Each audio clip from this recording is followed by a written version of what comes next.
Mac Mini or Mac Studio? So similar, yet so different. How to make the right choice? It's so hard. Actually, no. First, you need to understand what tasks you need each device for. How to choose a Mac? 16 GB or 24 GB? For photo editing or video editing? 4K files or Full HD? Oh, that's what I need. Done! Now I know what to choose. Just 3 months ago I was hesitating about what to choose. Mac Mini or Mac Studio. Well, I chose both. And now I have 3 full months of experience using both. So now I know exactly which one is better in terms of price and quality and for which tasks you should buy each. Sit comfortably, let's get started. In today's video I will show you tests in editing software, professional color grading programs, and tests in games like Cyberpunk and Baldur's Gate 3. And all this without boring charts. I'll also show and explain the difference between these two beyond just the price. But let's start with a short story. I'm Tatka, a photographer for over 7 years, and recently I've been doing professional color grading and studying fusion. I often shoot photos and record videos for clients on professional cameras with heavy RAW files in 4K. So my 2022 MacBook Air couldn't handle these tasks anymore. Ordinary photo editing in RAW format made my Air heat up like a frying pan and throttle.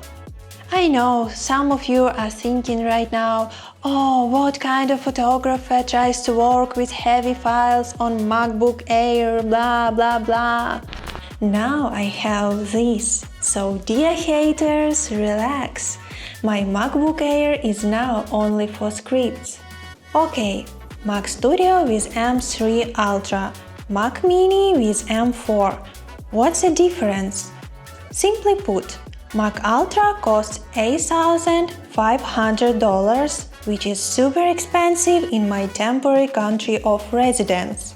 Also, Mac M3 Ultra is very hard to get.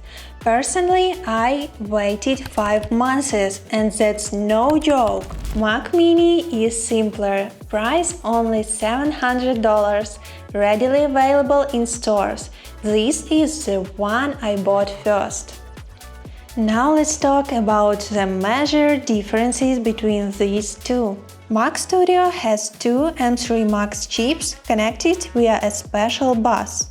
It's like taping 2 MacBook Pros with M3 Max chips together and calling it Mac Studio M3 Ultra, but with much better cooling because there are 2 chips and it needs more cooling. By the way, cooling here is even better than the Mac Studio M4 Max, which is considered more modern and cheaper. Okay, now about Mac Mini. Everything simple. Base M4, much weaker, no exaggeration. Compared to M3 Ultra, it's like going from a sports car to a good quality SUV without a turbo. Slow acceleration on high-speed tracks causes issues. Now about ports. Mac Studio has 6 main Thunderbolt 5 ports. Reminder: Thunderbolt 5 transfer speed is 120 gigabits per second. Instantly fast and modern. Also, 2 USB-A ports and support for up to 8 displays. Not sure why you'd need 8 displays, but maybe you are a crypto trader or a rich store security guard monitoring 8 screens at once. Also, there is an SDXC slot, a bonus for photographers. And of course, HDMI and 10 gigabits Internet port. Mac Mini is much simpler. 2 USB-C ports, HDMI, gigabit internet, 3 Thunderbolt 4 ports, which is very few, and you will definitely need an external USB hub. Also a headphone jack. That's it, nothing more. Keep in mind, if you are a photographer, Thunderbolt 4 is significantly slower than Thunderbolt 5. Okay, now about physical specs.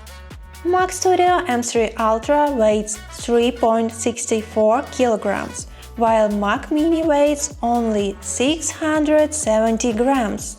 This means that Mac Mini can fit in your backpack. Bring an external monitor and work anywhere with a power outlet. A first victory for Mac Mini.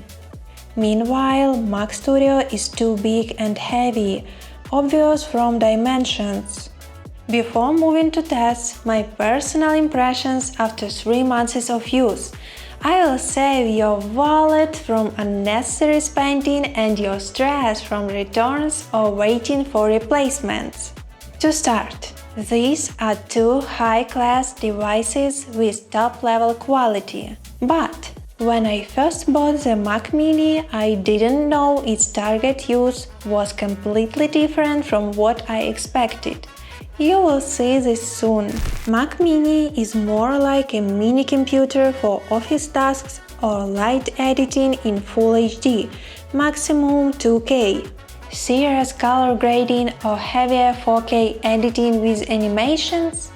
Don't even try, it won't handle it. Trust me, I know because I tried, and it froze, annoyed me, and even brought me to tears. Of course, if your budget is limited and your material isn't too heavy or in professional codecs containers, Mac Mini can still work for you. But remember, its purpose is different. Meanwhile, Mac Studio M3 Ultra met all my expectations and more. Material shot in 4K log and even 8K. This monster handled it easily. Color grading in DaVinci with 4 and more heavy nodes? No problem, this is its element. I even tried 40 and more nodes in a clip, and it handles that too. What really surprised me were the dual ProRes accelerators that allow working without creating proxies. For me, this was shocking. Smooth playback is exactly what I needed. Editors and colorists will understand. About the price. God, $8,000 is a lot, even for the top version. There are versions that cost $15,000. Since this video is not an ad and I bought everything myself, I have to admit, for that money you could buy 3 amazing lenses or a high-end Windows PC with 50, 90 and also play games. Speaking of games, I won't show complicated charts, tables or benchmarks. Why bother? Personally, I like simple and easy things. First up, Cyberpunk. This game is famous for poor optimization on Windows PCs, which are made for this, unlike Apple devices. So, this is a perfect test and comparison. Mac Studio M3 Ultra, all settings Ultra, VSync off. Minimum FPS 89, average FPS 144, maximum FPS around 200 in dynamic scenes, truly surprising. God, this is a Mac, and you can play something even without the glitches. Next, Baldur's Gate 3.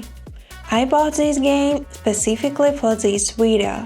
It's very expensive, so put a like on this video. I don't usually play such costly games. Minimum FPS 80, average FPS 120, maximum FPS 188. All tests were on Ultra settings. If lower or medium settings were used, FPS would double or triple. Guys, I know most of you like Dota 2. This computer gives around 290 to 300 FPS, but I don't play it and I don't want to annoy the aggressive Dota 2 community. Okay, now the same test on Mac Mini M4. Cyberpunk high settings. Minimum FPS 28, average FPS 30. Maximum FPS 35 Full HD. On low settings 35 to 45 FPS. Still Full HD, not 2K. Baldur's Gate 3. Maximum FPS on medium settings. Full HD, only 40 FPS. Lowest 33 FPS. So, I think it's fair to end gaming tests on this mini PC.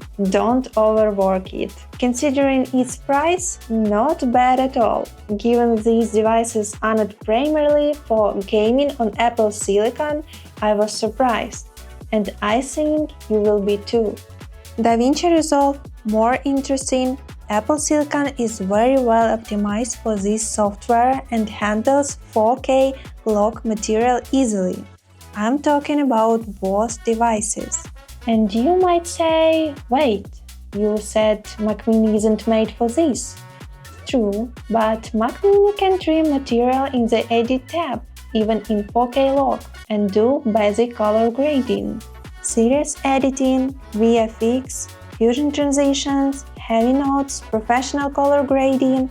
This computer struggles, freezes, and annoys the user. 16GB RAM is too little, get at least 24GB, ideally 32. It's 2025, heading into 2026. Okay, what about Lightroom and Photoshop? Everything runs incredibly smoothly. Not surprising, processing raw photos isn't challenging for such a beast. So, if you are a photographer working with 40 to 70 MP raw files, editing anything is no problem on this machine. The only issue is the price. I still can't believe it's this expensive. But if you are a skilled photographer, you will earn it back quickly. Friends, I actually tested more, over 5 heavy and paid games, and more than 7 professional software programs. But I understand you, like me, wouldn't want to watch such a long video, so this will be a quick overview.